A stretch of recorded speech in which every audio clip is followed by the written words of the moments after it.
Hello and welcome to Inside Tennis Football's practice facility. I'm Ryan Sylvia. This is Noah Taylor, and we are with VolReport.com on the Rivals Network. Tennessee is now 2-0 after a dismantling of NC State and Charlotte, turning the page to a pretty weak Kent State team. Just lost to St. Francis, PA, an FCS school at home. But I think we've learned through 2 weeks of this college football season. Josh Heupel talked about it a bit as well. You don't prepare, you could be caught getting upset. Another MAC team, Northern Illinois, just took down Notre Dame at home. So Tennessee still has work to be done. We spoke with Josh Heupel today, and we spoke with some players as well to get their thoughts, kind of recapping NC State and Charlotte and previewing this game against Kent State.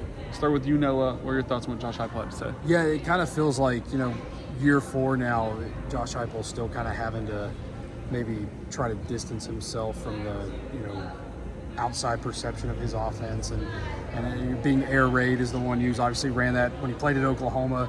The guys he learned under, like Mike Leach and things like that, that there's kind of been this misconception, I guess, that's what Tennessee kind of leans heavily on, and that the run game lately, their reliance on it, which we saw against NC State, the way that they, obviously the 12 personnel and just really run heavy. And then last year, he had a 1,000-yard rusher in Jalen Wright.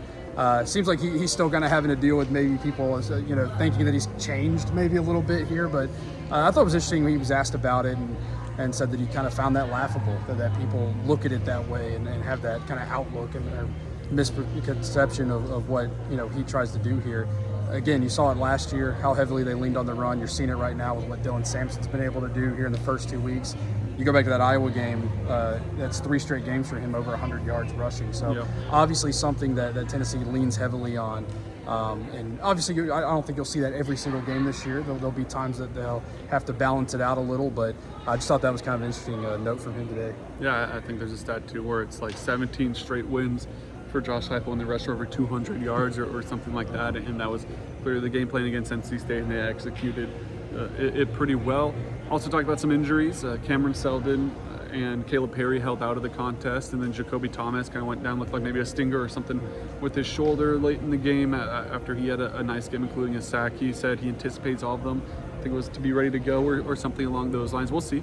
It's against Kent State. You would hope maybe you don't need to play Cam Seldon, even if he's going to go. You don't need to play Caleb Perry in a linebacker room that's already a little banged up with Edwin Spillman yet to get going, and just maybe a little bit thinner than some of your other positions. But I guess we'll see what he wants to do. Jacoby Thomas, another guy that maybe you don't have to play. Maybe you'd like to get Idris Farouk or someone else that's young, some extra reps, and give him some time to heal up. We'll see what they want to do against Kent State, but seemed optimistic, I guess, it would be the word about those guys. And then also talked about 12 personnel a little bit more and how they've used those 2 tight ends now.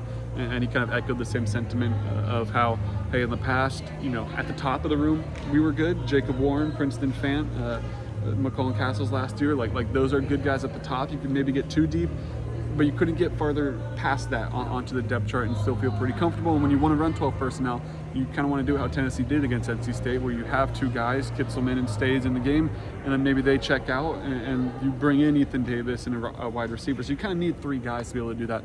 Now they feel like they have 3 guys, so we'll see how they want to utilize that going forward. We talked in the post game about our thoughts on the 12 personnel and how Josh Heupel will incorporate it, and how it'll probably be something that's more so here and there and situationally used instead of something that shows its head a lot. But it is nice to have in your sleeve or up your sleeve, especially if you play a team like NC State again that kind of wants to try to take away the pass game. Players, though, what are your thoughts on what they have to say? Yeah, getting to talk to Squirrel about, one play specifically in that game. Josh Heupel's asked about it too, but the deep ball to Squirrel there in the first half, an aggressive play call for Tennessee coming out of a drive where, Nico had thrown that first interception of his career.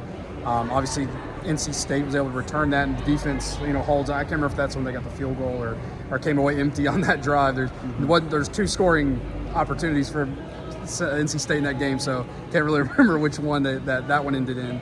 Obviously, the pick 6 was the other. So it was obviously a huge moment in that game. Luckily, Tennessee was able to overcome that turnover, but I think it spoke a lot. It spoke volumes to Josh Heupel's kind of confidence in Nico. He's talked a lot about it today in fall camp, about his command of the offense, things like that. And obviously, that was an aggressive look from Tennessee to come out after that and go deep to your fastest wide receiver. And Squirrel said he wasn't surprised at all by the play call.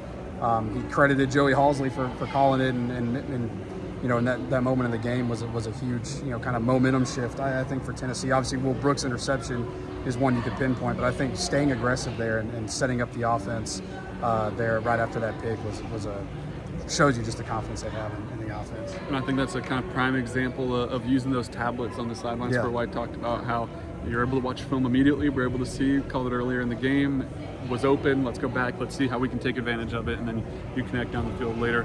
On the defensive side of things, Bryson Eason spoke with the media. He started by talking about that kind of viral moment where his face mask kind of unhinged from his helmet, and he was joking about how he could see clearly, and how if those helmets didn't have face masks like in the old days, he doesn't know if he would like to play college football very much. But also he talked about just kind of the defensive line and how good they've been through 2 games. But what stood out to me was I feel like we've always kind of had that. But like obviously the offense, especially in 22-21, those took the spotlight under Josh Heupel. But he said he's been around throughout all, but he said he kind of feels like this team's always had guys on the defensive line that have been able to play at a really high level, and just the defense in general. And it's just kind of maybe all coming into accumulating right now into kind of the perfect storm. But I mean, through 2 weeks, you could really make the argument this is the best defensive line in the country. You're playing 12 guys. He talked about with depth, like if you see one guy get a tackle for a loss, that just makes you want to go out there and do it more and take advantage. Guys are playing about 15 to 20 snaps a game on that defensive line, so they're staying fresh too. And it's been really lethal to have 12 guys that I think they feel really confident can play at a high level. And when those 2s come on the field, that second unit, when that 3s come on the field, the third unit, doesn't feel like there's a drop-off, doesn't seem like coaches feel like there's a drop-off, doesn't feel like maybe some of the playbook has to get closed off a little bit, or you have to do this or that. It feels like everything's the same, and that's a big deal, and what makes Tennessee's defense so lethal through 2 games. Like I said, next test, Kent State here on Saturday inside Neyland Stadium. We'll have content throughout the week leading up to it, and then on game day as well, and coverage on all things Tennessee athletics over at VolReport.com. Links to everything you need is in the description. Thank you for watching.